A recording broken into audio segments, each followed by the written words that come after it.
Years ago, I was at a party. I don't remember what exactly the event was for, but it was a lot of artsy people, a lot of creative people, and it was in Philadelphia. So it was like a lot of the local art scene, just a lot of local creatives. And so making the rounds, I noticed a girl that I went to school with. I want to say high school, but it could have been middle school. We weren't in the same class, but I believe we were in the same grade. So I recognized her face. So anyway, the person who ended up inviting me to the event, he and I were speaking.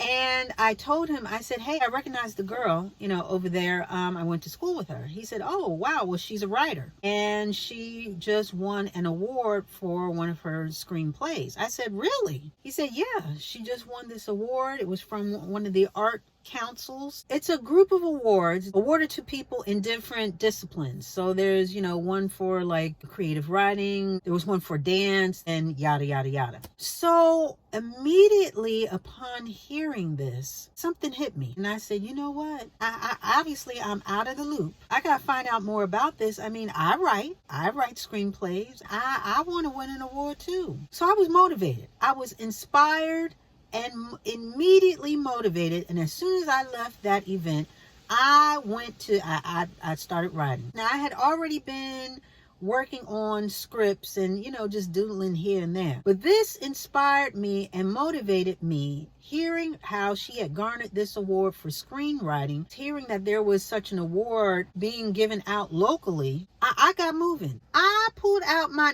at that time, I didn't have no computer. I didn't have no Mac and laptop and all of that. I pulled out my word processor. Yes, I was working with a word processor at that time. I think it was by Brothers, and it had the disc that you had to put in. And it looked like a typewriter, but it had like a little narrow digital screen above the keyboard, and you type, and then you save it to the disc, and then you got to transfer the disc to it. Yes, it was a little much. It was a little much, but that's what I was working with. So I pulled out my Brother word processor, plugged it in, and started tapping on those keys, and I tapped until my script was done. And like I said, I went about finding out all the details as far as the deadline and what was required, and then I submitted. I submitted my script, my very first full-length script, to the competition, and then I waited. Now, it took a while. I want to say it was a few months. And during this time, I'm doing odd jobs. Now, just a little backstory. This was a time where I had actually gone out to California. And I ran out of money. I didn't really have a place to stay, yada, yada, yada. I think I told you guys part of that story. So I came back to Philadelphia to regroup and basically get my coins together so I could go back out there. So, like I said, in the meantime, found out about this competition, submitted, and I was doing little odd jobs. I did not have like a permanent job at that time. I was temping, which was all good for me because I didn't want to be permanently tied down to any job because I am a writer, an actress, and creative. I can't be tied down to a 9-to-5. You know what I mean? So in between my temporary temp jobs, I was hustling. I was doing little odd jobs here and there. Every day I was hustling. So one evening I got a call. And I picked up the phone, and it was a woman, and she was a little cryptic. She asked for my name. I said, yes, this is she. And she identified herself as being part of the council, this council of the, Pennsylvania Council, Arts Council. And I was like, yes. And she asked me a question. It was like a personal question. I don't know whether it was my address, my social, or something like that. Again, I'm a little confused because she's not giving me too much information. So finally, she said, well, listen, I guess you can figure it out by now because I wasn't supposed to say anything, but you are one of the winners. And I had to get this information so we could get this out to you so we can, And I was taken aback, y'all. You dream about things and you're like, you know what? I can do this and this. And then when things actually happen, you're like, wow, it actually happened. So I gave her the information. I thanked her so much. And she sort of chuckled, because she could tell that, I was shocked We hung up the phone, and I'm telling you, I thanked God. I was just praising Jesus. I was just doing all types of praise and glory and hallelujahs. I mean, I remember that day, and it just felt good. So eventually I did get the prize, and it was a monetary prize, in addition to being listed as one of the winners. And it was pretty significant to be awarded this monetary prize. I mean, this was such a blessing.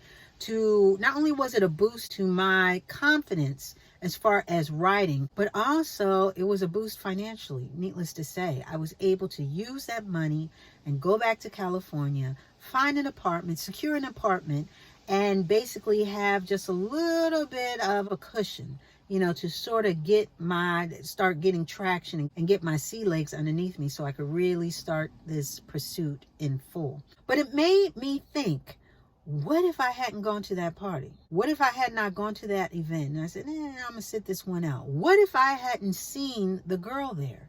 And what if, after hearing what she had accomplished, what if I took a sour attitude towards it? And instead of being inspired by it, being discouraged by it, because here's someone who's actually doing the same thing that I am doing, but she got an award and I didn't. But I'm glad I was able to see that for what it was. God put me there at that particular time, in that particular space, in a room of those particular people, to hear that specific thing, to be inspired, to go the extra mile and be inspired along the way. And for a lot of us, that's all we really need sometimes. Sometimes we just need to hear and see someone else do it.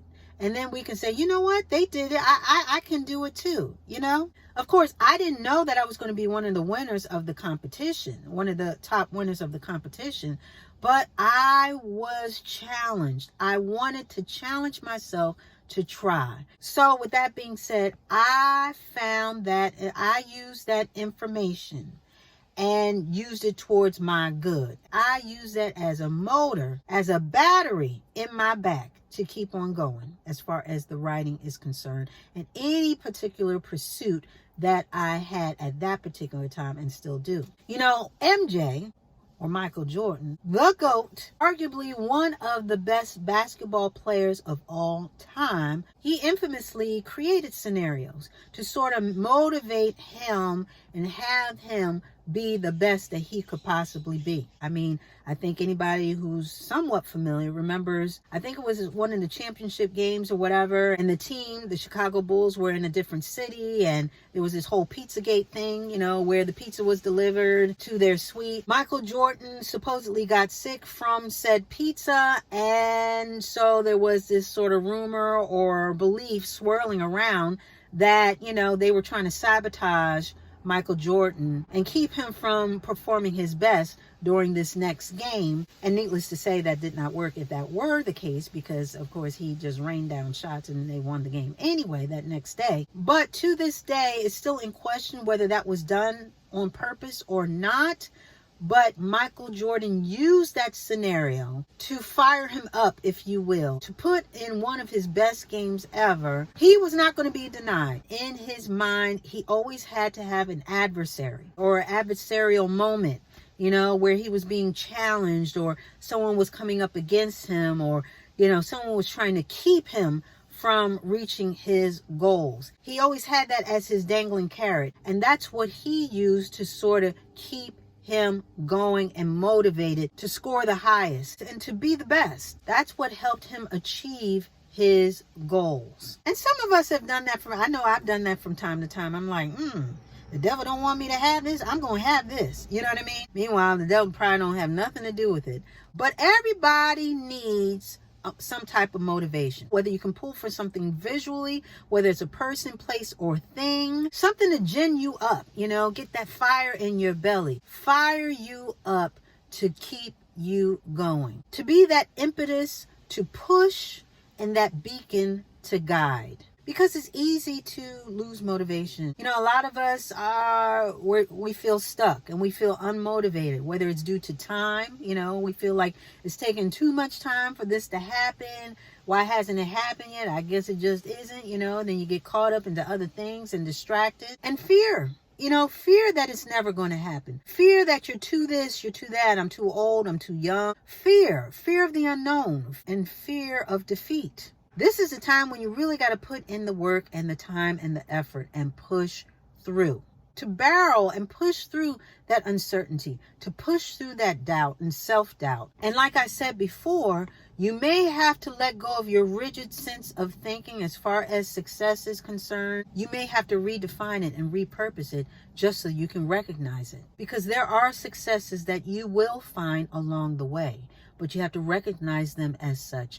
And you have to get out of your own way in order to get there. But you got to be motivated. You got to be motivated and find inspiration where you can. Because a change up is coming. We are heading into a whole new season. Summer has ended and fall is right around the corner. Oh yeah, the change up is coming. Not only weather-wise, but life-wise as well. So you got to get ready. You got to get ready. You need to get motivated and inspired to do better, be better. Once you get over that hill of fear, it's going to be a new season of possibilities, new season of yeses and not nos. Oh yeah, the change up is coming. And I want you to be excited. I want you to be excited for your life. I want you to be excited for what is coming, for what is drawing nigh. I want you to be prepared. And I want you to be motivated and inspired to embrace what is coming for you. A lot of prayers are going to be answered. A lot of seeds are going to be sown during this time. I need you guys to get excited about your life. Get motivated. Find inspiration in the smallest of things. Be inspired by the biggest of things. But the whole point is to keep moving forward. Don't ease up on your dreams. Put the pedal to the metal and go full throttle. You got one life to live on this earth. And it's time to live it in its fullest. I'm going to get re-motivated. If you lost motivation along the way, it's okay. Now it's the time to get it back. Get motivated. Fuel your fire for your passions.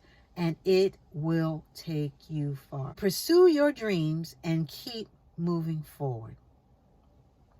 And with that, we are going to put a button on it.